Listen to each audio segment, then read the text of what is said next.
exposing the hidden maps in your soul. Are you brave enough to meet your past lives? Tune in and let's go deeper. This Wednesday, February 4th at 5 p.m. EST, Shannon Scott returns with a brand new episode of The House Mama Show. Our guest is Brandan Debuono, a sacred space holder, blending past life regression, energy healing, and soulful coaching. Expect real stories, gentle probes, and tools you can use to clear energy and reclaim authenticity. Brandan will share practical, holistic wisdom, how past echoes shape present choices, simple practices to reset your field, and what it really feels like to step into your true path. Whether you're curious about regression work or just craving a soulful conversation, this one's for you. Hit up House Mama Unity and Community Podcast on YouTube, set a reminder, and join us live. Like, share, subscribe to support the House Mama purpose, because growth spreads when community shows up. Remember, we are all just walking each other home. See you Wednesday at 5 p.m. EST. Is life now. Hi, everybody. This is Shannon Scott, the host of the House Mama podcast. This week on the show, we have Brandan Debuono on. He is a friend of mine from Lancaster. I actually had been guided to him quite a while ago. He does work in the energy field.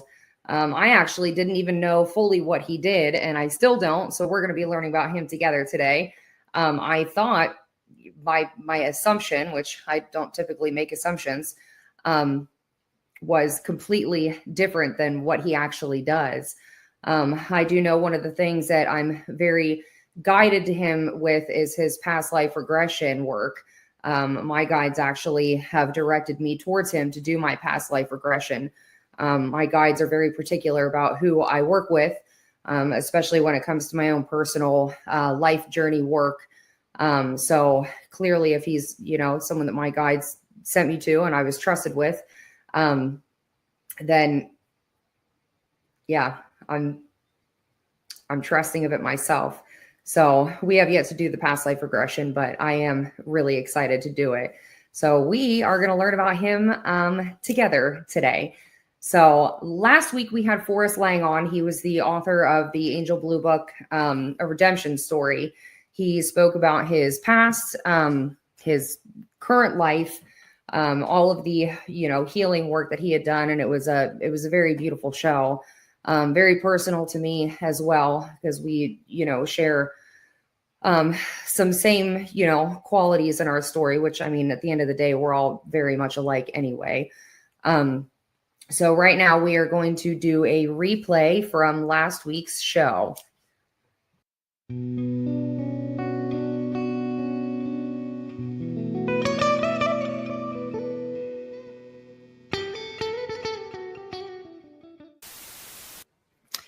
Hello, everybody. I'm Shannon Scott. I am the host of the House Mama podcast. Without further ado, I am going to introduce you guys to Forrest Lang.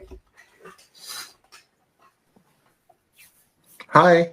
Hello. I'm so grateful that you're on the show. Thanks for having me. Yeah, nice absolutely. to meet everyone. I grew up in Southern California. My mother moved here when I was very young, and I was exposed to CSAM material as a very young child, was trafficked as a young child, and experienced physical, sexual, emotional abuse in my biological home. I was 16. The physical, emotional abuse and neglect had gotten so severe that person tried to take my life in a murder-suicide.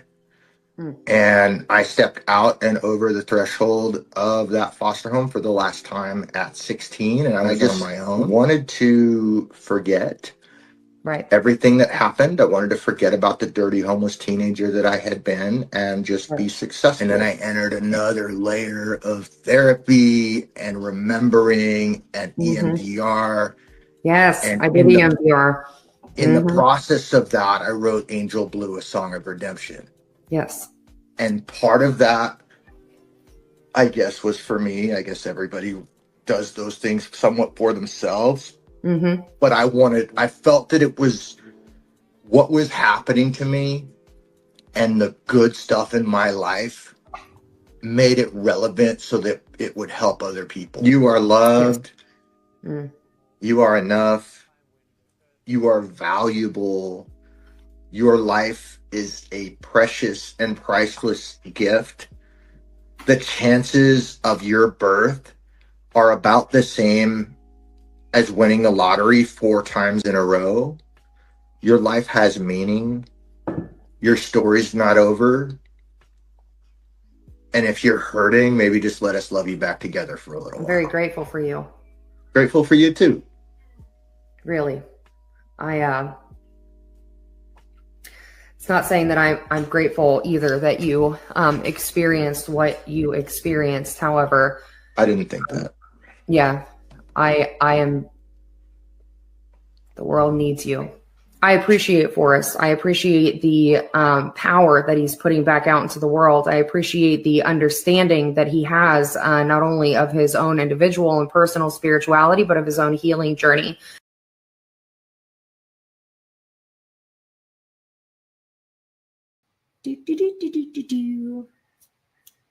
All right. That was our replay from last week with Forrest Lang. Like I said, it was a really, really great show. I'm grateful that he took the time to be on the podcast. So, and, you know, typically my shows run together unintentionally, but they do run together. And this week is no different, just like every other week. So, Forrest Lang had spoke a lot about the energy work that he had done in his healing journey. And what I do know about Brandan is the work that he does with people in regards to healing, past life regression, and whatever else I don't know that we're about to find out together. But he does have very powerful energy, very powerful aura. I'm really grateful that he's on the show, and I'm actually really grateful to learn more about him and, you know, do some work with him as well. So without further ado, everybody meet Brandan Debuono.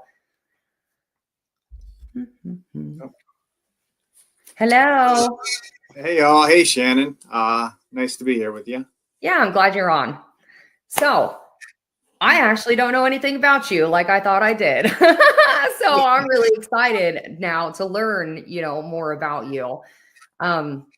I sat with Forrest Lang last week. I don't know if you know who he is. He wrote the Angel Blue Book. He's on Facebook and TikTok, and you know, had a really traumatic life growing up, did a lot of healing work and spoke briefly on his healing work. But it kind of ties in to this episode now. I want you to I want to know who you are. So I'm going to hand over the reins to you and tell me whatever you are called to tell me about what you do. Yeah, you know, I find that tends to be a really good question because depending on how I know somebody, they might actually see a very different side of me.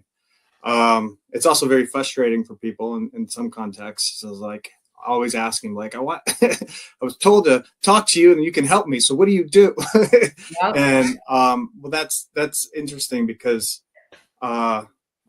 it's interesting in a couple ways. I mean, I've gone on the journey in many ways, if you would. I've always had a high curiosity and self-inquiry, which has led me to where I am now.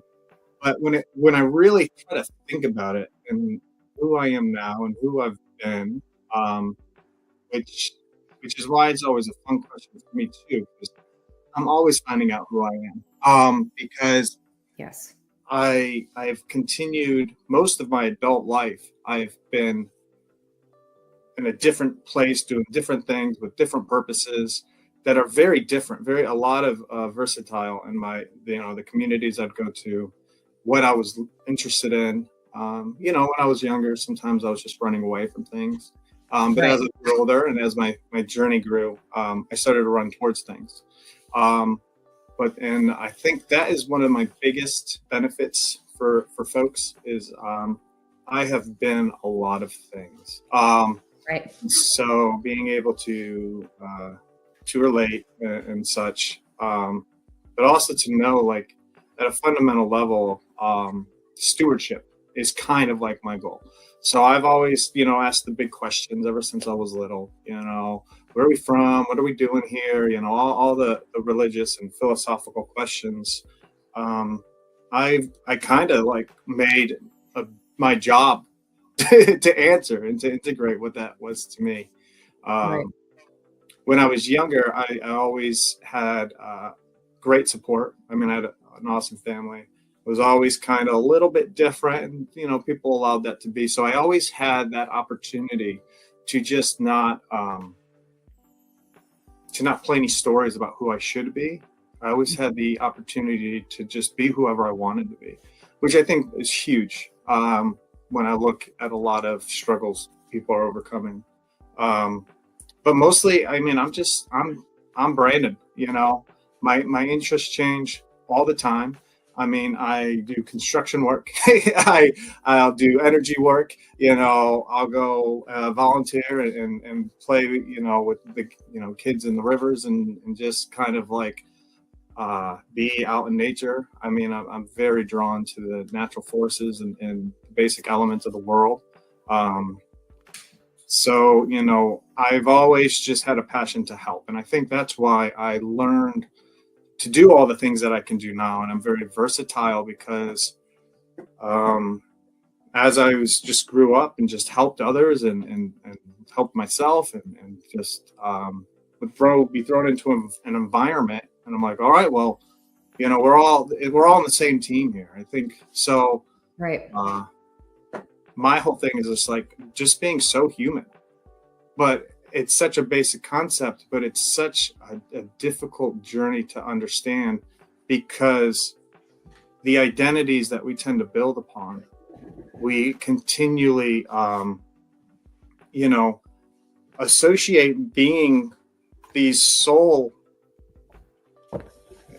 these soul entities trapped in this human body, condemned or jailed by all these civilized concepts, and it's so as a practice when I say like, hey, I'm Brandan, I'm a practitioner of sorts, my practice is about personal empowerment. It's heavy on discipline, self practices for self-regulation, mindfulness, and body coherence. So really learning the balance of like the head and the heart and all the other hundreds of things that may or may not be happening within us, and really trying to listen to the common denominator. So we have all these stories going on in our head, in our bodies, our emotions, the physical, the mental, but they all kind of have somewhere in the middle a center. Right. So really staying present and staying balanced in that moment. And I mean, I think that's what it's all about, really. And what I find, it's also the same thing of compassion and love. Like whatever we're doing, wherever we are, this is it. This is what we're doing. This is where we are. The idea of, next week or a couple months, or this is who I used to be, or this is what I want, all dissolves when we're just loving the moment. Yes. And and what that could be 100 million things. Some people like consistency, and I've just learned that's just not who I am. So right. Yeah. So I don't know if that answered your question at all. Sorry, but no, it actually really did. That's a lot of the same with me. People ask me what I do, I just do what I'm called to do. So if I need to know something, if I need to walk someone through something, I'm able to, channel what I need to know to be able to help them. But I've also lived a trillion different experiences in this life. So I have that personal experience, so I don't necessarily have one area of practice. But so would you consider yourself like on a, path of a shaman? Because that's what it sounds like to me. Yeah, I don't like to identify in that way because it's a term, I found it. That term, it wasn't a term given to me, it wasn't adopted, but I do find that my way is a lot like that. Right.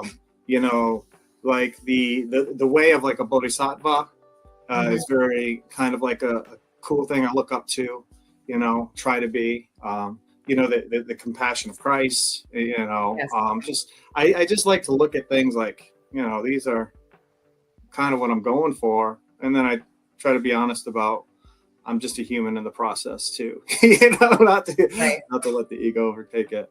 But stewardship is a huge one for me. I think if I'm going to put on a crown, and I found that probably about, I don't know, I was in my early 20s and I was working for somebody, and our job was to love and steward the land. Right. So I was working at a business. So it's really about putting the ego in its place. It's a Right. beautiful tool. And that's been kind of my quest. Yeah. I guess as a very, very religiously guided, I guess the spiritual path, if you will, has always been a good forefront. But you've met me in my opportunity, my job to be, or the responsibility to be a father. I moved to Lancaster to be with my little man, Right. my little guru, if you will. And I'll tell you, Yeah. nothing I would have been out there looking for has humbled me and has taught me all the lessons that I've been yearning for, like having a child, Yes. So, Yes. yeah. So tell me about like the workshops that you hold. Tell me about the specific things that you, because I had mentioned in the intro that you do, past life regressions. Tell me about the specific things that you do when people approach you. When someone comes to you, what kind of things do they come to you and ask you to help them with? So as a practitioner, I've done a lot of different studies, and then some, got a few certifications.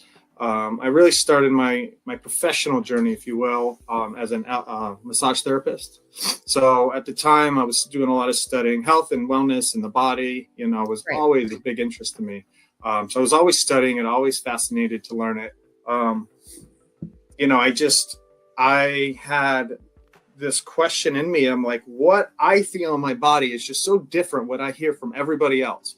And so I never accepted that. So that was my passion that drove me to continue to stay up to date, to learn all these things. And then I went to school for massage because I was like, well, if nothing else, I mean, really a massage school is just a basic handbook of having a physical body. And then through that, the doors just continue to open. I started to understand a power of touch.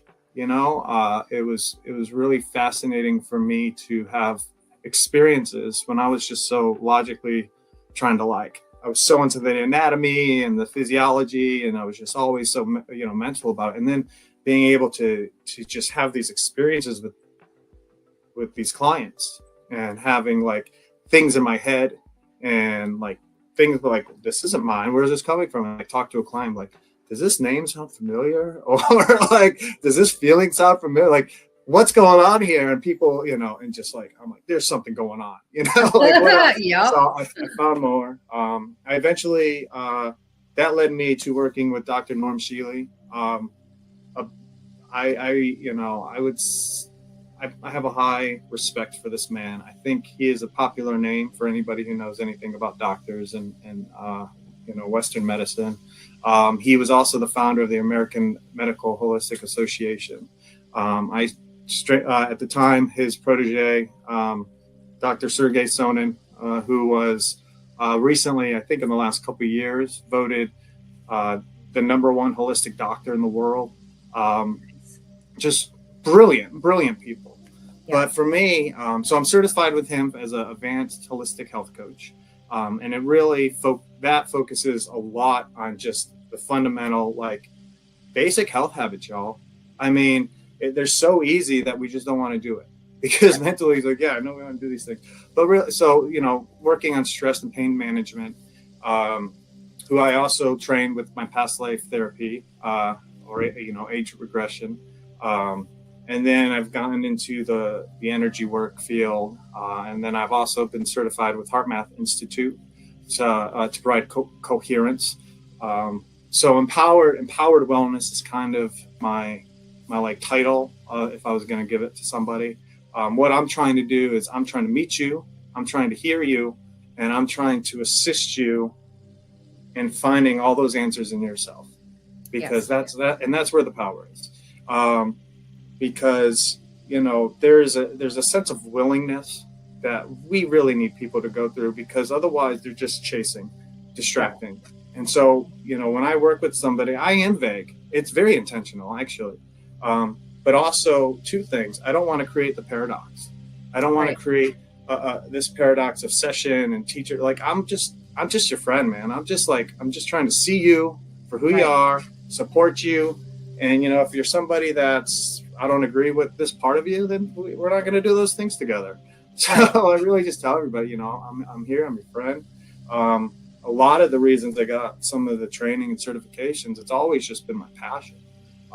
Really, I'm just trying to teach myself how to, how to be empowered, how to help my own issues.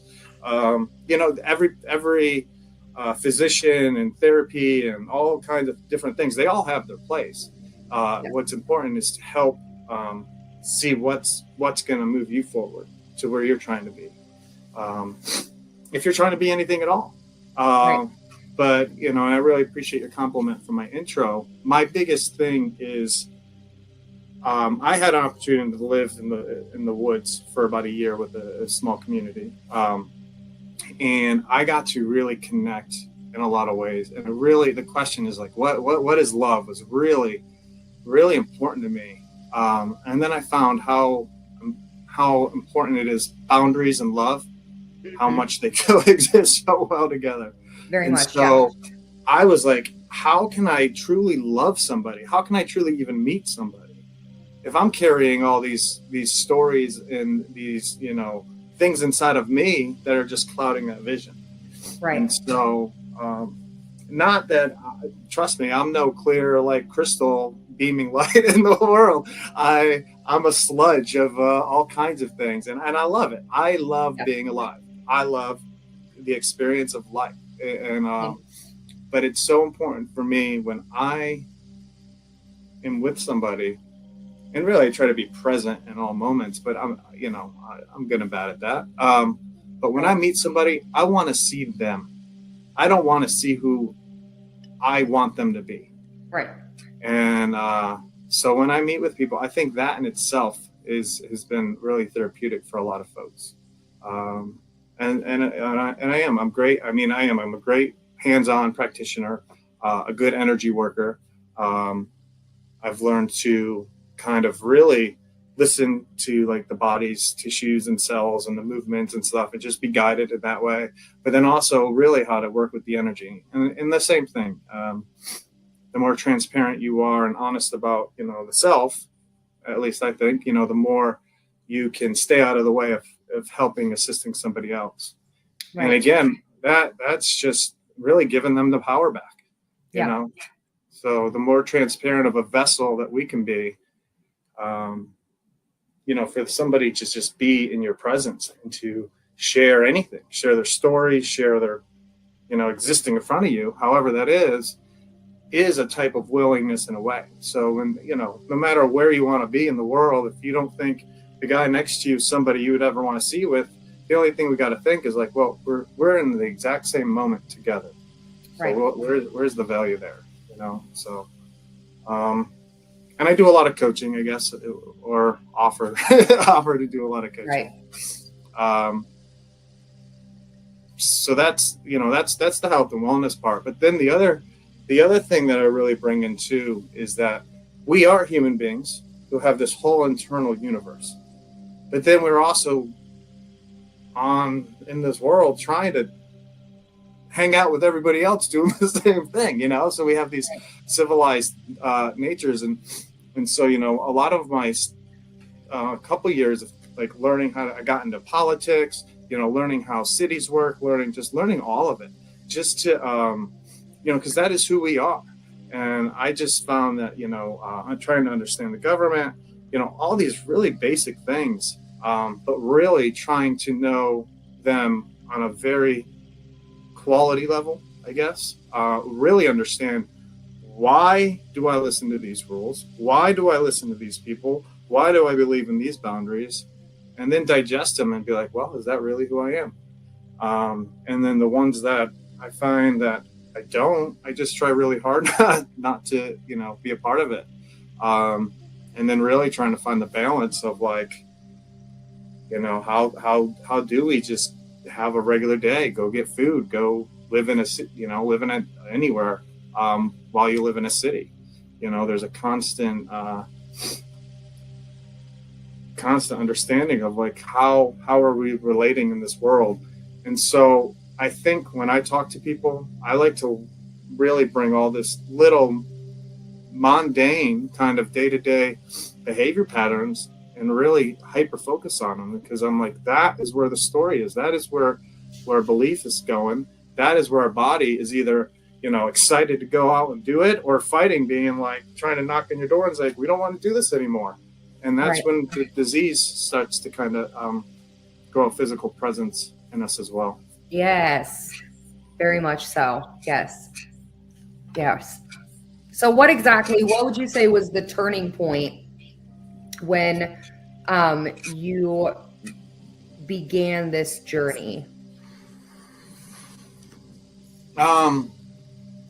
Well, it's kind of interesting to know, because if I really were to go back, super young age, when I started asking questions, of like, believe. I grew up in a very faithful religious practice, going to church with mom and stuff, and doing. Can I ask what religion, just out of curiosity?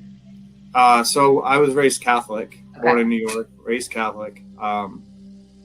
And I'll be honest, I am not, I don't identify as Catholic or even Christian, although, I love Jesus, what he meant for, but I'm very thankful for just that humbleness of like something bigger than me, like to have faith in, and to give, like, have hope, and, and then the discipline.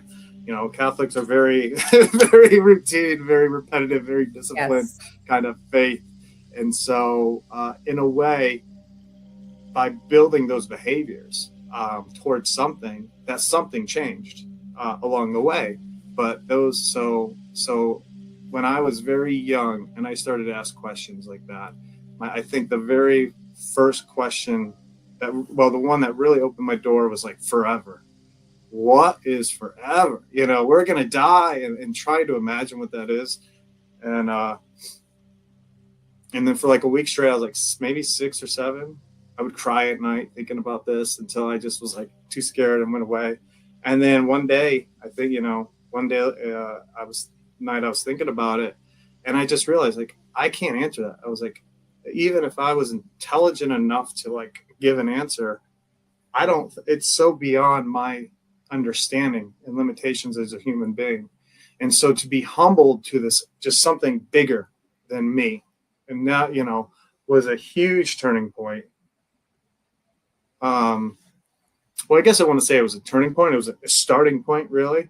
Right. But it always sat with me. So everything, as life was happening, I'd always return back to this feeling and this question. And then growing up, learning about just the basic toxic, poisonous things in the, and I like to think our body is a lot bigger and better than, we give it credit for at times. But like all of these toxins and these poor diets and all this stuff, I first became noticing of that when I was using deodorant, fragrant deodorant or whatever, and my body didn't like it, and it just didn't make sense to me. And then I started to like really be in touch with my body more, understanding like this isn't right. And so learning more about how to make my own deodorant is what I learned. But then really going down the rabbit hole of like, what is going on with like all these things in our house, all the things that we're putting on our bodies, where is it coming from, and realizing the detachment of what I use on a daily basis to where it's from, who's making it, what are their intentions, So, that was a different journey. And then, again, just the studying of health and wellness to a point where I was like, I'm spending a lot of time and money on this. That's when I first started to go to school with massage. And since then, it was like, it just blew up. So.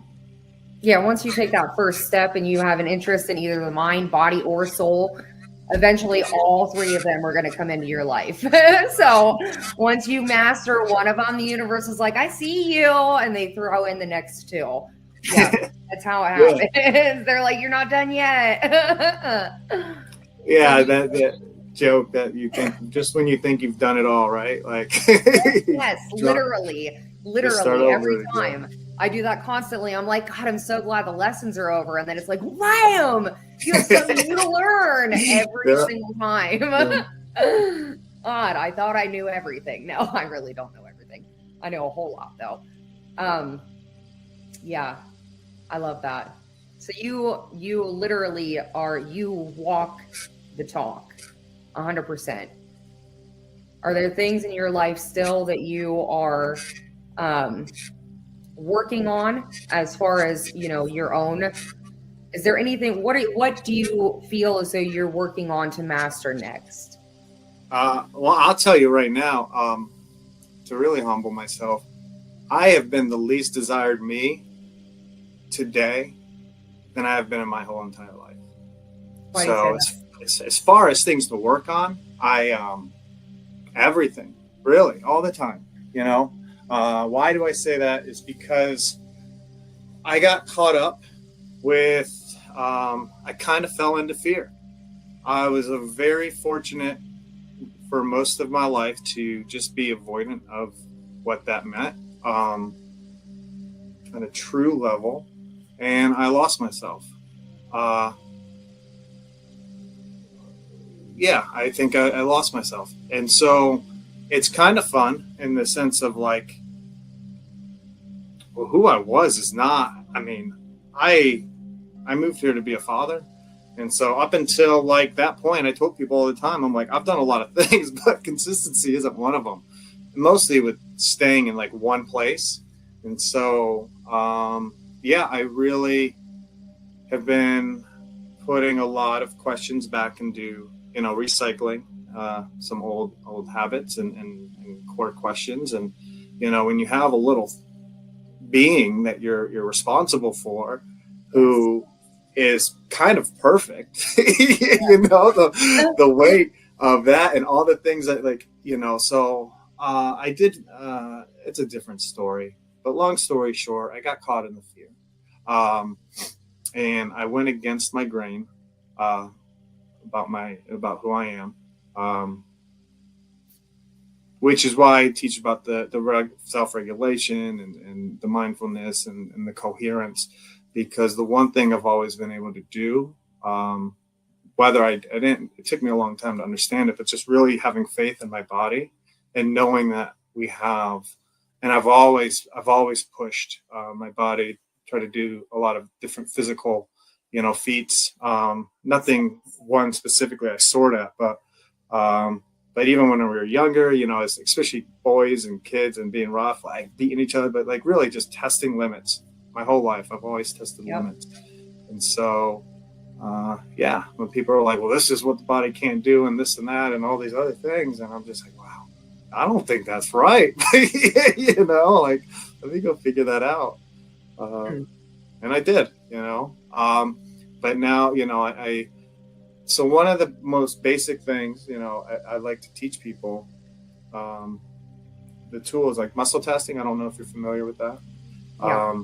But once we get, so good at muscle testing, we can literally the fundamentals of how it works are the same presence of like, my body is just falling in love with this idea or it's fighting, right. What we're doing, and to be able to feel that in everything you're doing in life. And I've been going against that grain, and because I've been making the excuses. So it's been a really humbling experience, and I'm really excited to see, what's going to come out of it. Because, yeah, but in the meantime, it's been really cool too, to be in a place that I normally wouldn't try to be at.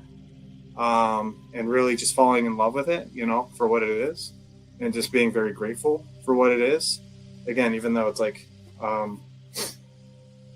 different than what I've what I would love. So I love this opportunity of finding out, like, well, you have all these thoughts, you have all these ideas, you've been in a lot of brilliant places. Like, how much can you do? And so that's what I'm out here doing. I'm preaching about the things I believe in, and I believe in community. I believe in people just like, let's get our fundamental needs met together, and let's just go have fun, and let's learn who we like, let's learn who we are, and let's just like stay in our lane and respect that, like, hey, like they could do that too. Like, but Yes. let's, because I don't know, it's so hard to think, like, it's so hard for me to comprehend somebody who just wants to be an evil person. I think there's I don't know. I mean, but there's some horrible things out there, right? Like, so, like, trying to answer that question, like, how can I most see that with love and not with like fear or emotions or any of that? And so, yeah, I don't know. So shadows, attachments, generational curses. Some of them just flat out are not. They're different species in human bodies, so it's very real. Yeah, I've encountered quite a bit of darkness. I work a lot with dark, and there's some things out there that their only intention is to try to dim light. So I know honestly, the vast majority of people in this world are not here to intentionally hurt other people. They're just stuck in, that generational trauma. It is literally given to you in utero, or, their own shadows, their own fear. So I really feel as though a lot of people that are intentionally not good people, it comes from a place of fear. It's their own fear. A lot of fear of rejection, fear of love. People are so terrified of love. I think they really misunderstand the entire concept of what love actually is, though. Yeah, distorted self-perception. So that's a lot of what I work with, at least, is a lot of people that don't see themselves for the incredible people that they are, because they've been told for so long that they were the opposite of that. So then they became exactly what they were told they were. So, yeah. Yeah. Mm. Yeah. So how much, Go ahead. What? No, you go ahead.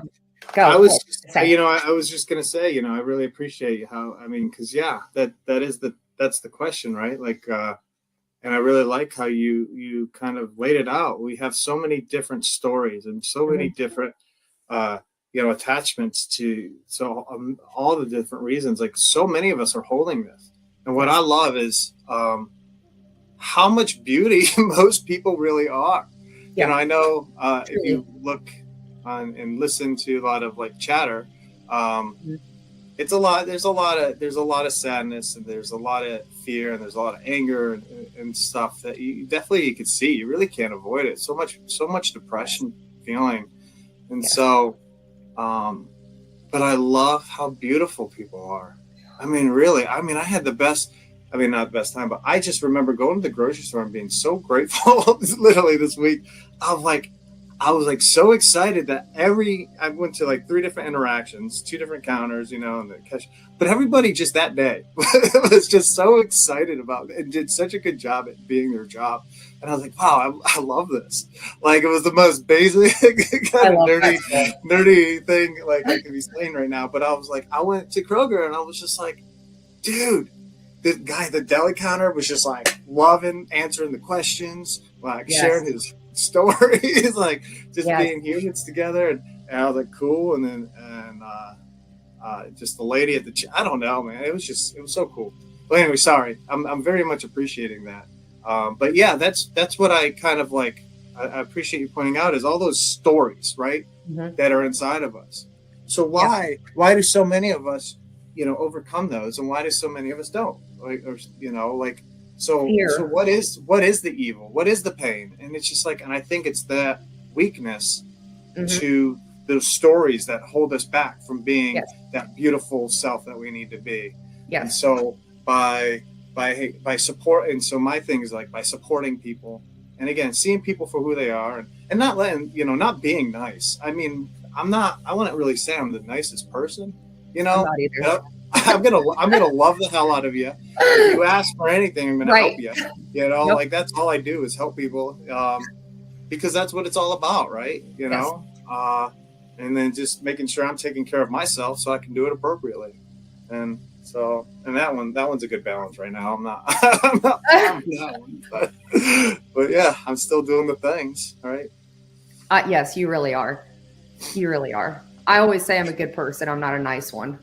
Clearly by what I post on Facebook. I'm not very nice. I'm well on my way to being America's most hated woman. How can you be living your truth if you're so sensitive to hurting someone's feelings? I mean, you can't. I don't. Yeah. I love people enough. You have to love people enough. I love you enough to tell you where you're hurting yourself. I love people enough to tell them they need to remove themselves from the decisions that they're making and make a more centered and aligned decision. We're really programmed right now to believe that, one, we're paying, money out the ass in taxes. So people are looking for those better paying jobs. When I first started farming, I'll never forget, Sandy was my boss, still just the woman holds my heart.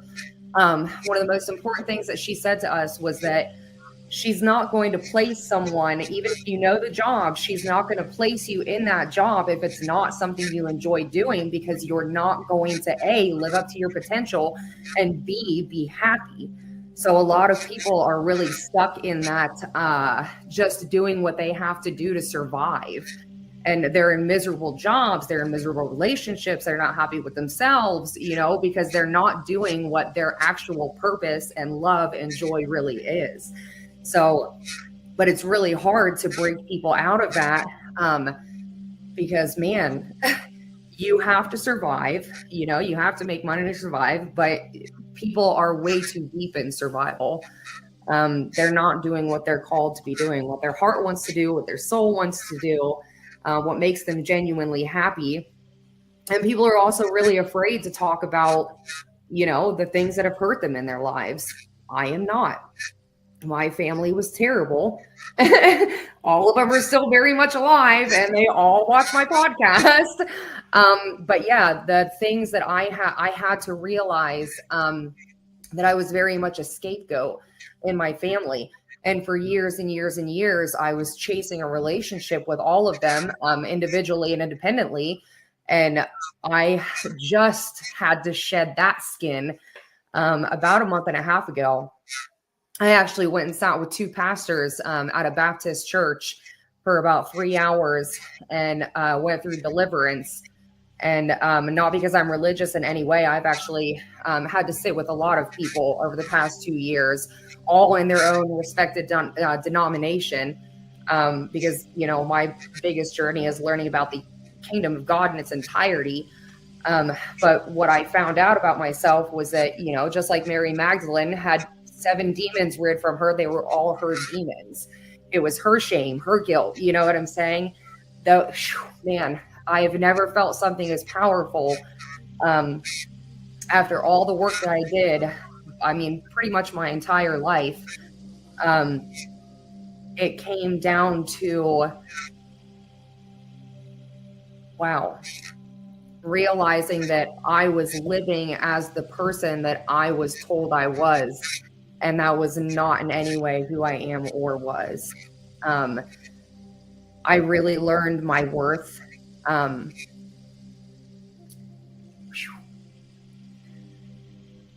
It was incredible. Yeah. So a lot of people are really stuck in that. It's hard to face your generational trauma. It's extremely hard, especially if your family is still alive. It's very, very hard. I work with a lot of people in that area, um, having to tell them that they need to actually walk away from their family and still hold that space. If your family decides that they understand what they've done and they come back, you allow them to come back with that forgiveness because you realize that they too were products of their own environment. So yeah, generational trauma really destroys people's potential and creates a lot of hatred in people. So then they begin to take it out on everybody else, except for their family, because they don't want to face their family about it. It's a very powerful dynamic. It's very powerful. But it all starts with self. It starts with you. And because of that, just like you were saying, that mind, body, soul connection, you knew I was really sick. I actually came to see you. I don't even remember how long ago it was. A year? Was it last summer that I was there? Yeah, something like that, I guess. Yeah. And I was still really super sick in that time. I'm almost completely better, but I had experienced so much stress and trauma, and had held my breath for so many years and had not actually spoke for so many years, that it literally almost killed me. And I had to fix everything in my body, clear down to my tendons. It was completely devouring my entire body, and it had been my entire life. So yeah, a lot of people don't realize that their trauma is causing that much physical distress in their life. So yeah, it's pretty powerful. Is my microphone making weird noises on your guys' end too? Or is that just on my end? No? It's doing it on purpose. I don't know, mate. I don't know. Oh, yeah. I feel like you're in a moment of peace, though. I feel like you're being called to sit where you're sitting with your son in the discomfort that, well, not discomfort anymore, what you would have naturally found to be discomfort, instead of, going. Oh no, this sucks. Yeah, no, it's just there's a lot of suck involved, right? Well, I mean that's the thing too. It's just like there's no perfect moment, dude. Like no, like no, this is it. Like yeah, you don't like the way you're feeling. Okay, we'll change, right? Like doesn't matter where it's coming from. Like, right. And that's that's the thing too. It doesn't matter where it's coming from. It doesn't matter if you signed up for it or not. It's nice. Right. I would imagine if you did something wrong, there should be, not should be, but I hold regret in my heart. So I don't like that. I like to do my amends. I'm not perfect, but and I've learned a lot. God bless the people that were there to a lot of my figuring things out for the people ahead. The ones now that I can help with.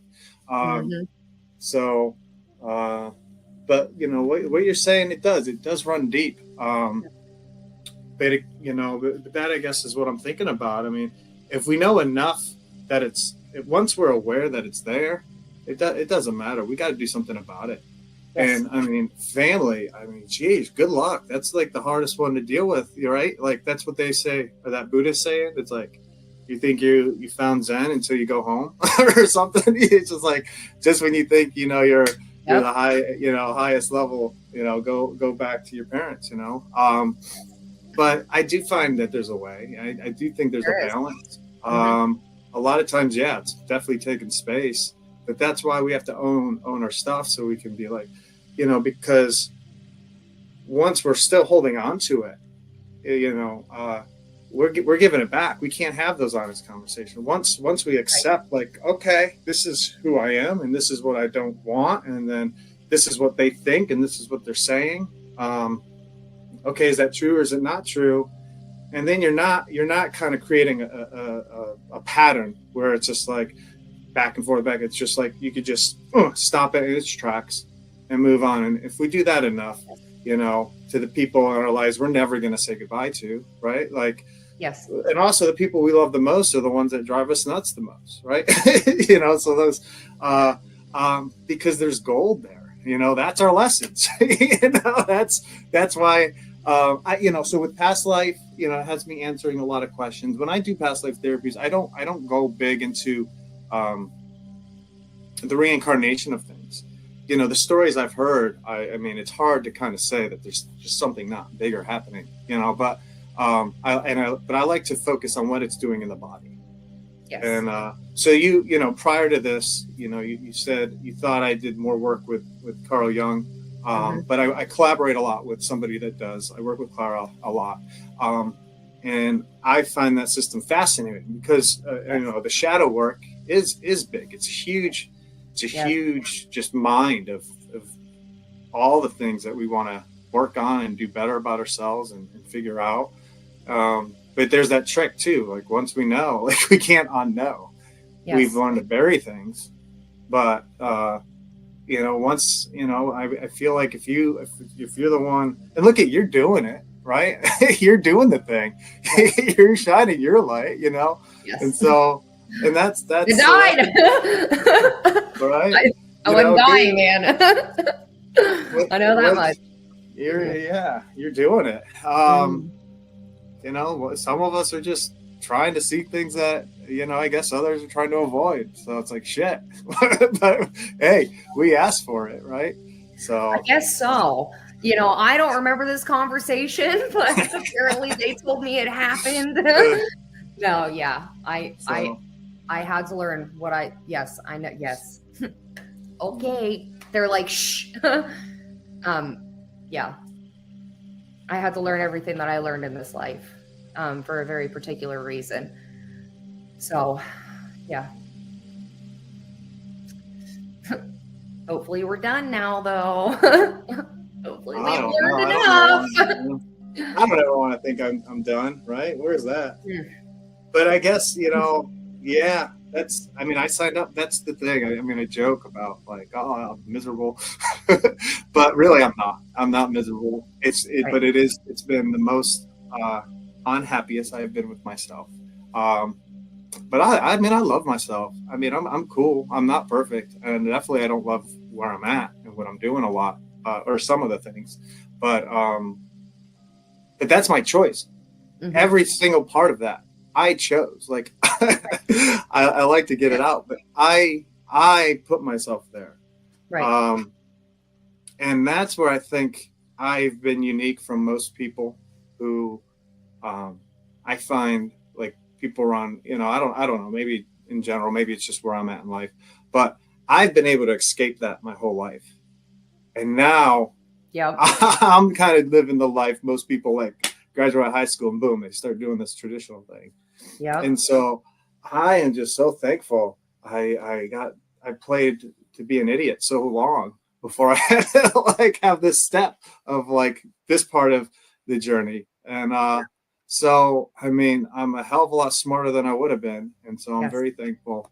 I have a lot of these, and that's the other part of what I do too. I think you're getting at before is, so I have a house now. I'm a community, you know, supportive community, which means going out there, helping each other.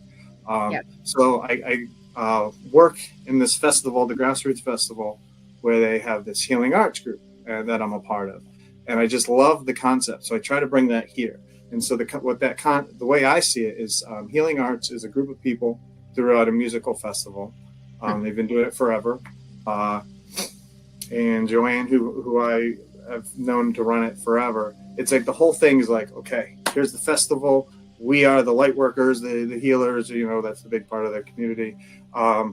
There's a station in the festival grounds where people can come and learn, get different modalities. They have free classes. It's all free. You know, there's acupuncturists, you do yoga in the morning. There's training. People bring all these cool sound machines and different, like all the beautiful people out there doing just some really cool stuff, right? Yes. Just to be there to be like, hey, if you're having too much fun or you're getting disassociated at the festival or whatever, like come here, come ground down with us, you know, because festivals and music, all the things, you know, you're up there. So it's a nice grounding support system. And then it's grown into another thing. It's just like we're involved with everybody, you know. So I'm part of the massage team, so I get to go do like the backstage and such. But like but it doesn't just limit to just the healing arts section. It's if there's litter on the ground, you pick it up. If somebody looks like they need a drink of water, you go get them. You know, you're just there for people. So the whole intention, you know, they have folks who just walk around at night, just making sure anybody might be passed out is, you know, hydrated and safe, and people who, you know, just looking out for what could or could not, you know, potentially be happening that we don't want to. And so just, you know, back to me, that aligns with like the stewardship, right? Like, right.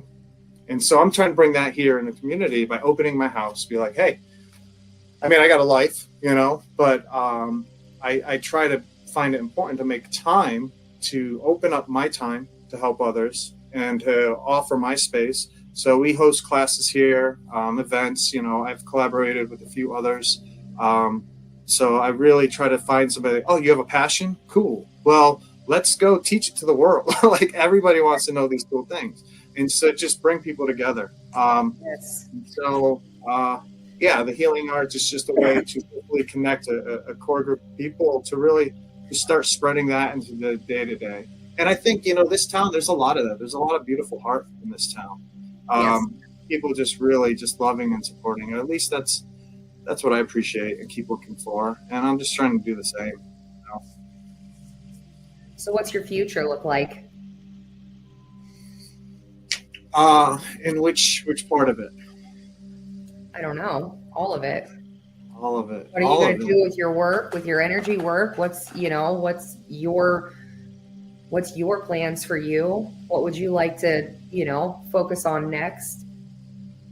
So I always just kind of went with the call, right? Just kind of look around and be like, all right, well, what am I doing here? You know, I'm doing a lot of home remodeling and construction work. As kind of like, that's my payment, but it's also just a different way to help and help others and spread the love. And that's been really cool. It allows me to make my own schedule. It allows me to have a ton of resources. But it comes with its ups and downs, but I've been focusing on that heavily, but I do also, and it also supports, you know, these other hobbies, you know, you could say, or these interests that I'm trying to cultivate, help support that. So I don't know. I'm going to keep being here for folks, be like, listen, I can do a lot of things, you know. How do you want me to do it? You know, I manage websites for people now and again. I do logos for folks now and again.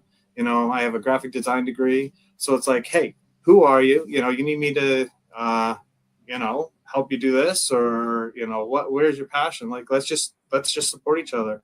I personally would just love to have a tea lounge, really, just kind of like a community center in which offers a non-alcoholic environment for people. You know, if you look at nature, where does everybody have this common ground of like respect, right? You know, at the watering holes, you know, you look at these, so, and you see it, you know, we're just naturally, we do that. And to have a place where you could just go and be and have tea has been one of the most important things for me in my life, especially traveling and being on the road and stuff like that.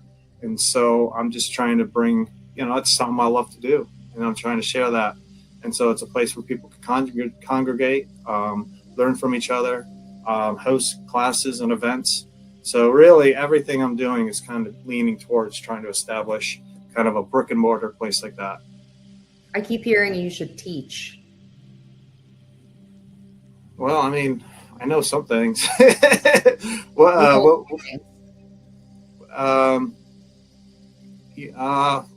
I like to coach. I call it coaching. Teaching would be a hard thing for me. I don't like the work that is involved with teaching. I'll be happy to sit and chat with people, but the administrative side of teaching, is that what I want to say? I don't know. I don't want to. I like to do so, like with my hands and build and create and I don't know. Who knows? Maybe when I'm older. Maybe, yeah. I just keep hearing that. I just keep hearing teach. But they tell me the same thing too. And here I am not doing it because I don't want to. Yeah, but you're still spreading the word. I mean, people. Oh yeah, I do. Coming to your podcast, they're learning. You're teaching Yeah. folks, all kinds of cool people out there doing cool things. So, I try. Yeah. I try to within my comfort zone, but it comes more from a place of let me teach you how to heal, as opposed to let me teach you, I guess from an administrative point, where I'm sitting down and I'm actually teaching you from start to finish, so that you can then carry it on. I do more the same as you, like it's a personal thing, like let me teach you how to heal. But it's always in real small chunks, just dependent on what that person is going through. But apparently I'm not doing what my guides think I should be doing. So I don't care. I will when I'm ready. So yeah, it's going to come though. There's going to come a time when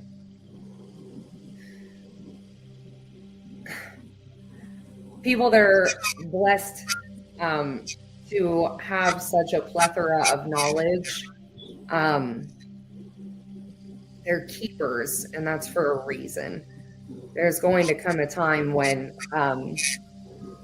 we are actually going to have to teach. Well, I mean, I guess we don't have to do anything we don't want to do, but we will choose to teach so that it can be continued on. So, and I'll be ready when that time comes, but that time isn't here yet. So, yeah, it's creating new once we separate from where we're at now. So. Yeah, I think it's wild out there. I'm so curious what's going to happen. So, yeah, I mean, I'm here for it.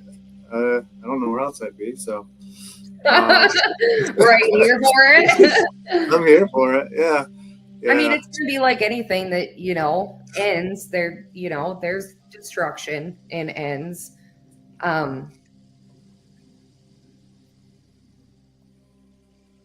But there's new beginnings. There's always been destruction and ends. But what's coming is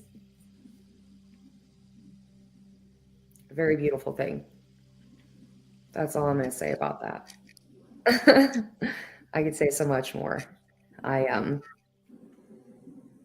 just called to be very quiet at this point, I guess. We have to let people choose for themselves. So I say what I can, without trying to, I guess, instigate fear, because fear shows up in the body, and then, people won't be prepared when it does happen, which will be within the next couple of years, about 2 more years. This is about a 5-year long journey of destruction that's happening right now. So, yeah. You'll teach. I'll see you there. All right. Tell me when class starts, I guess. I'll be there. Class started when you were a child and you decided that this was what you wanted to do. So that's when class started. Yeah, teaching could be fun. I mean, I do. I love talking about the things I love. Like I get, that's where I kind of listen, right? We have these little reminders, and again, back to like those stories that kind of blind us throughout the day. But like when I don't like to talk a lot, but I love to talk about the things that like, oh, hell yeah. Like this, what do you got to say about this? Or so. It's because it comes from a place of genuine love. So, which is why you have always had an interest in so many different things. Sure, we can have people that teach us how to hate. We can learn the exact same information from a place of dark or light. You will learn either way. You can learn about a subject, about anything. But it best comes from someone that has a firm belief in it, the core of love, and love, there again, that word is probably the most misunderstood word. Yeah. So sure, you can teach people the same information by being mean to them about it as you can by coming to them out of, hey, I've been there, or hey, let me help you understand, or I love you enough to give you this information. You know what I'm saying? Oh, hey, here he comes. Here he comes. What? Can you guys hear me? Yeah, I can hear you. Hey, Marcus. Hello. All right. The I love when service he ain't the does best, man. I'm out here in the middle of Arizona, so I'm up here in the mountains. But I just wanted to hop on real quick because I really enjoyed this episode, and I want to say, Brandon, thank you for opening up and joining us on this series.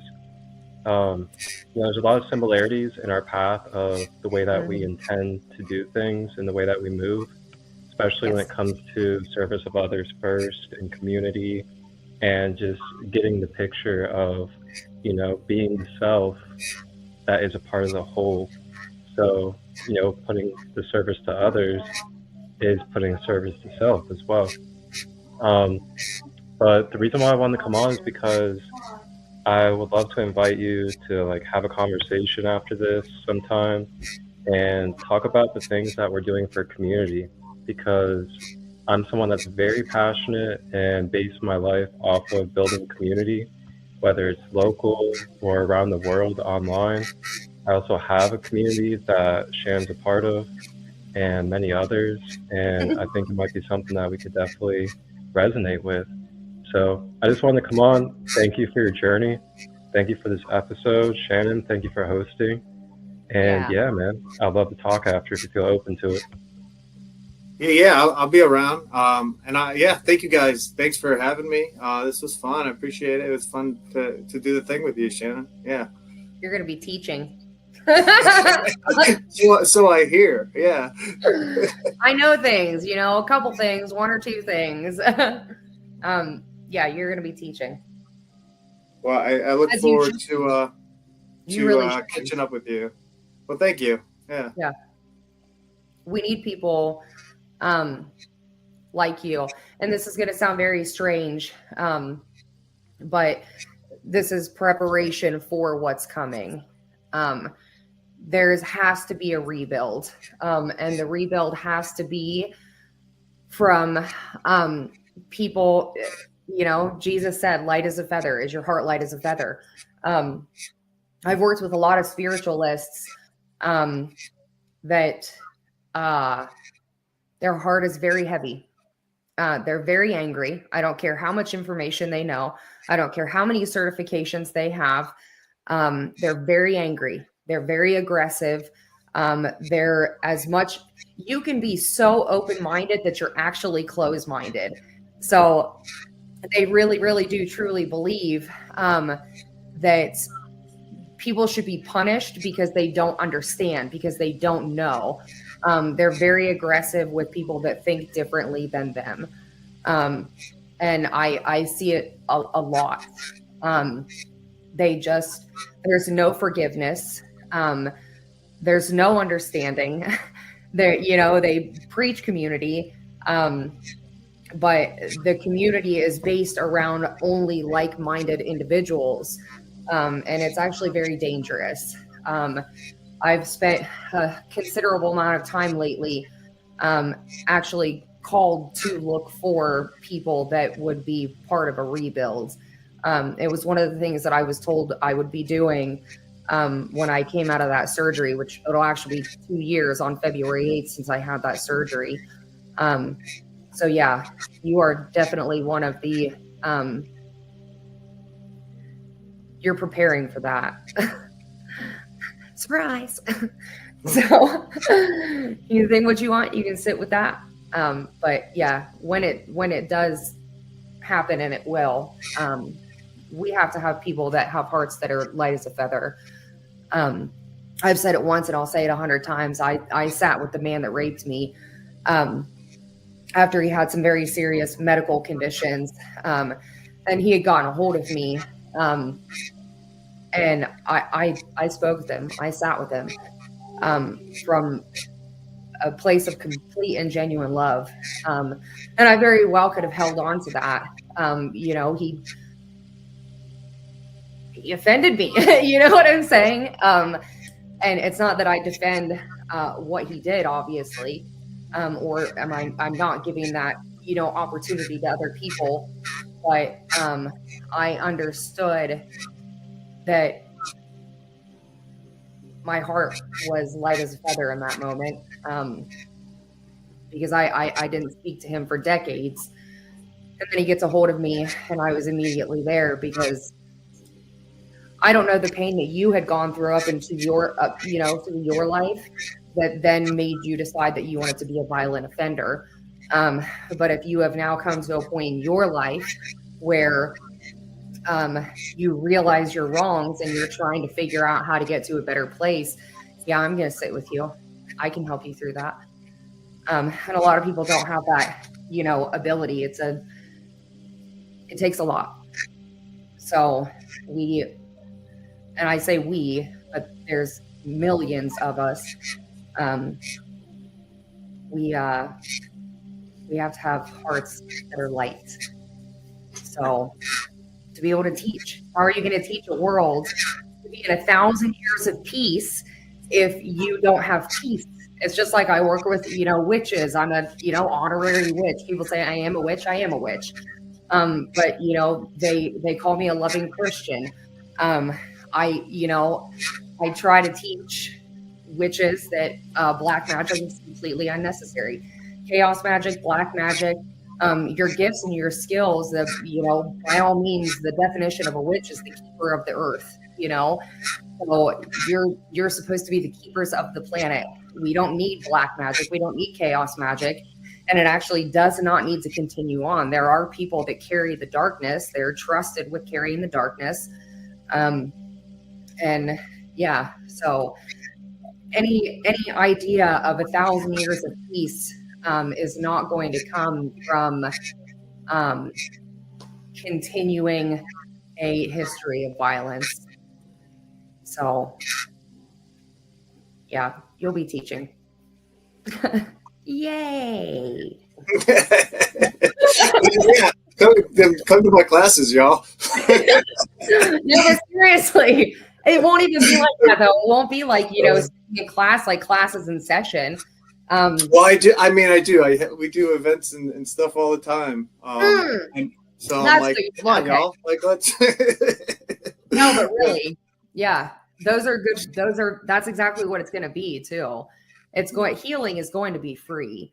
I don't, you know what I'm saying? There's going to come a point where we actually don't need what we think we need. We need it right now, obviously, for survival, the way the world is now. But there's going to come a point when healing is going to be free. Because then it's going to come to a point where everybody is, on that same journey and capable of doing it for themselves. That's going to take a while, a couple 100 years, but we're the beginning of that. We're going to be, and like I said, there's millions of us that they're all over the world. We're going to be the ones that, they speak about. So yeah, we're teaching it. Well, I mean, if we're at the start, let's get started, y'all. Come on. Like, come on. We're trying to conserve our energy, which is why you're sitting duck right now. Yeah. You have to learn about home. You have to learn about family, because that's actually where it begins. I've said it, my only bio on Facebook, ever since I've had Facebook, it's always said, if you want to change the world, go home and love your family. And I'm very big on family. I'm very big on family healing. My kids and I, it's insane what has happened to my family. But yeah, that's exactly where it starts. That's why you're sitting now, because you're now learning home, family, stability, quiet, calm, peace. Yeah. And you're also preserving your energy. So that's just what I'm hearing. It'll come. I'm in the same position. I'm called to be quiet and preserve my energy to the most that I can. Focus on my home. And then when it comes, and it will very soon, it's already here. But when it comes in its entirety, then yeah, we have the ability to help in so many different areas because we were called to learn so much in life. So yeah. Yay. Yay. Anyway. Yeah. That's mostly what I do. And I love it very much. Very much. I'm very grateful. I'm very tired. I'm very isolated. I'm very alone. But I'm very grateful. So I still want to do my past life regression with you, though. Yeah, let's do it. Well, I'm grateful that for you to open your doors for me to be a part of it. I was called to you. You know what I'm saying? I listened. You answered. Well, then you answered. So thank you for doing what you've done with your life, with your work, with your soul, your healing, your journey. Because of what you've done, I was pointed in your direction. So I didn't go searching. I listened. It was the same thing as when I met Marcus. I was specifically called to Marcus. I'm specifically called to very, very certain people. Yeah. So thank you.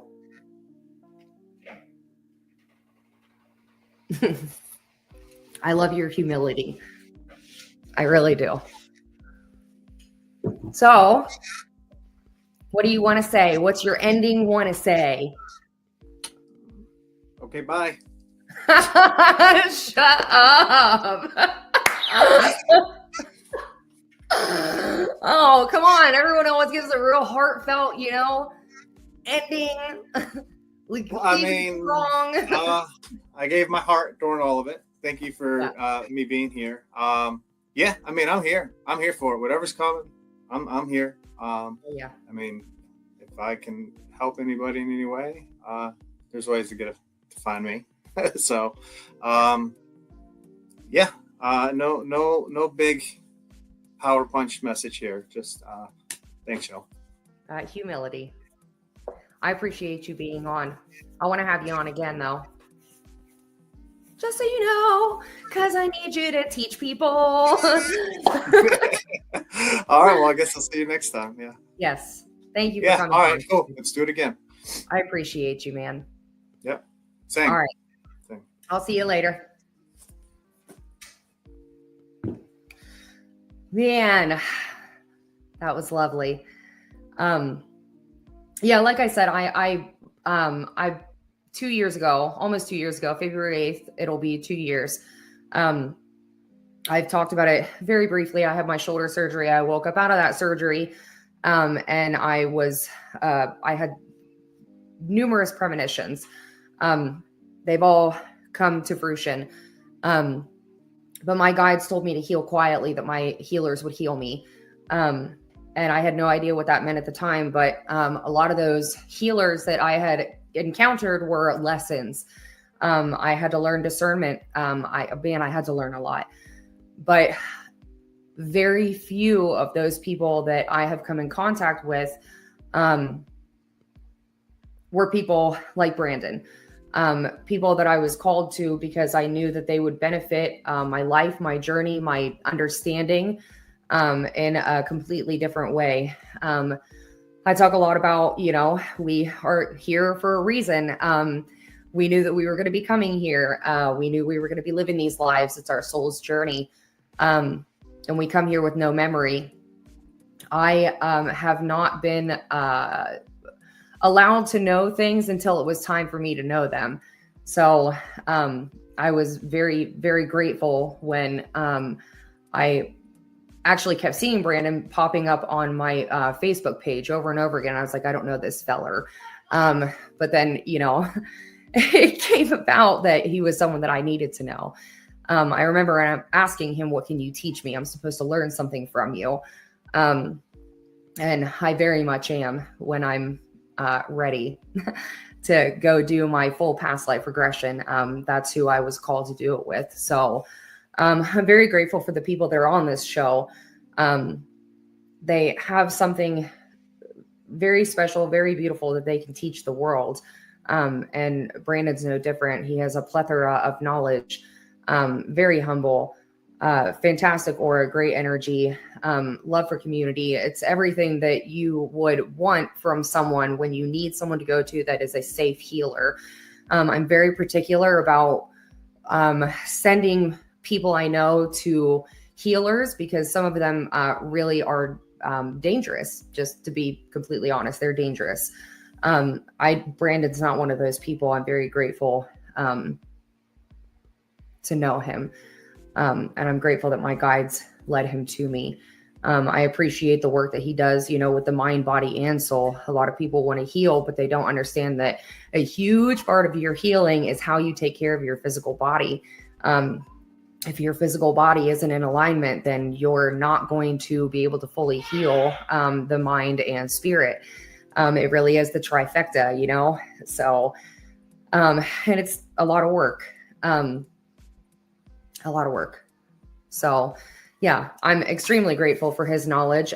He does hold, I don't know what they're called, little group things where people get together on like a Saturday afternoon and, he does breath work. Like we briefly discussed, what's behind the mask, like the masks that we wear, which he does with a woman that he works with sometimes, Clara. They are on his Facebook page. He always posts them as events. I highly recommend that people check them out. You don't have to be nervous. You don't have to be scared. You don't even have to participate. You can just sit back, watch, listen, absorb. But he is definitely someone that I very, very highly recommend to other people to reach out to if you are in need of some guidance.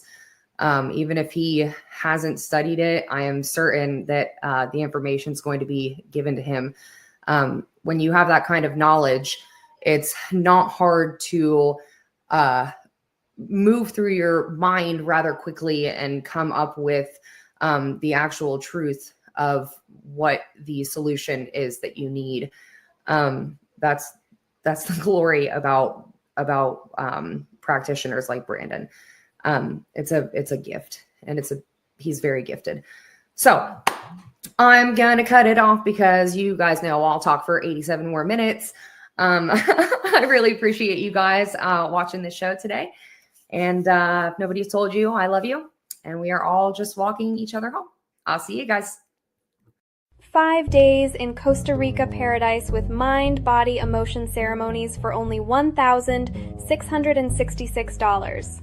I am talking about the Sacred Light Spring Retreat happening May 2nd to 6th at Jocko Beach, hosted by shamanic energy guide Marcus Crystallite, his queen Rhonda Clark, and his family. Picture this. You are staying right on the beach at Jocko Bay Towers, experiencing sunset sailing, legendary waterfalls, and connecting with sloths and monkeys at Manuel Antonio National Park. Your days are filled with cacao ceremonies, beach yoga, divine union teachings, and sound baths, while your evenings feature heart-made vegan meals and bioluminescent adventures. Airport transportation included, payment plans available, but you will need your passport ready. For just $1,666, you get 5 transformative days with your soul tribe.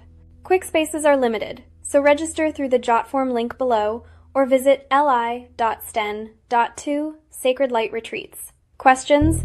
Email Marcus at marcus.23@gmail.com. See you in paradise this spring. Wholeness, balanced love.